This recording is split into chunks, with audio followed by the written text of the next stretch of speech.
Today we are back in sunny Rutland for a trip around Rutland Water. Should hopefully be a little bit quicker than the last time. It's 23 miles all the way around, and this time we are parking on the peninsula in the middle, just on the side of the road, because the sting that we found last time was like £13 to park for the day. So let's see how we get on. Yeah, there's always a reason why the big car park is half empty. Hey, how you doing? I hope you're doing well. Just a quick video this week where we're back in sunny Rutland for one last run before our 24-hour epic adventure across the country. And it was one of the hottest days of the year, and certainly the hottest run we've had to do to date. And looking back as I record this audio, it's actually nice to see the sun. It certainly feels a little bit distant, a bit of a distant memory at the moment, as all we seem to have is grey, cloud and rain. And I'm in the process of basically catching up with all the video edits that I've done over the past few weeks while I taper off my running ahead of the Hadrian's Wall Challenge. I don't honestly say it's been quite nice to cut down on the running. At the moment I'm down to 1 5 mile on mid-week, and then basically focusing all of my attention on a long run at the weekend. Now, from what I've read, this isn't really a recommended approach, but after the 50k, which I uploaded last week, to be honest, I don't think my cardio or energy are limiting factors anymore.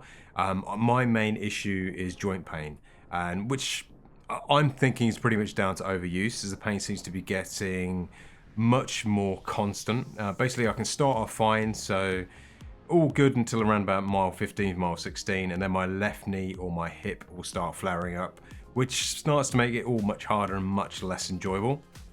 And then unfortunately on top of that, for the following 2 to 3 days after the run, both of my Achilles tendons now are causing me basically to limp and hobble around. So because of that, and the fact that I think I'm probably about as fit as I'm going to get ahead of this challenge, I'm tapering off quite sharply. I'm not really worried about things like VO2 max that other people seem to be. Basically all the articles you read seem to be like expert ultra runners. Really, all I want to get out of this is to complete the 80+ miles within 24 hours and hopefully enjoy at least some of it. Right, that's the peninsula done. That's 5 miles in. It's absolutely baking. So now we'll go do the perimeter.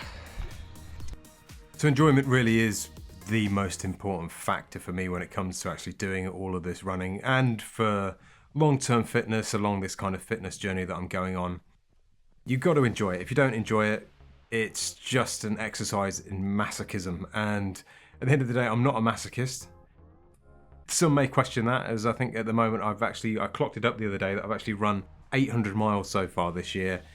And I've also, of course, agreed to run Hadrian's Wall with less than 6 months of training. So there is definitely an argument for having some level of masochism there. I may need to have a bit of a word with myself on that one at some point.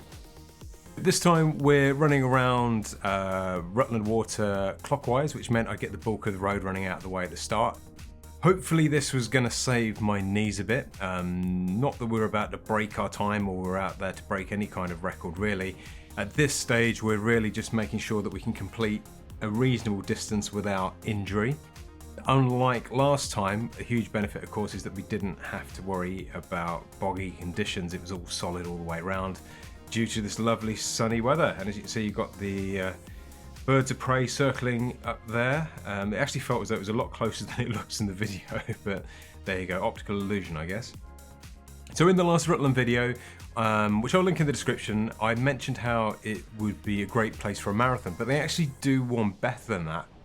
They had a triathlon marked out for the weekend we were running this, which I've never really thought about, but it's an obvious place to actually go out and do a triathlon. It's nice, easy cycling area, running area, and obviously then you've got the reservoir for the swimming. After our running challenge, I will plan on keeping up with the running, as it is something that I do enjoy, but I'm planning on actually getting back into cycling just to give myself a bit of variety, if nothing else, because my joints could really do with the break. But the big thing I've always enjoyed about cycling is the fact that you can actually cover some really big distances when you get bike fit.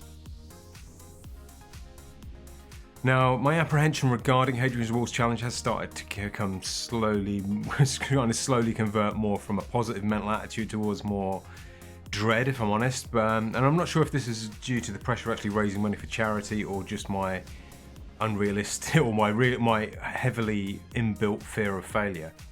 Thanks to everyone who's donated, by the way. We are still raising money for World Child Cancer with our run across Hadrian's Wall. And I appreciate money is tight for everyone at the moment, but if you do have anything spare, please do consider donating, as it will be going to a good cause. So a few more words from the end. So that's it, we've finished. I don't know what the stats were, but I'll throw them up on the screen. Really hard in the hot weather, but another one down, only a few more weeks to go.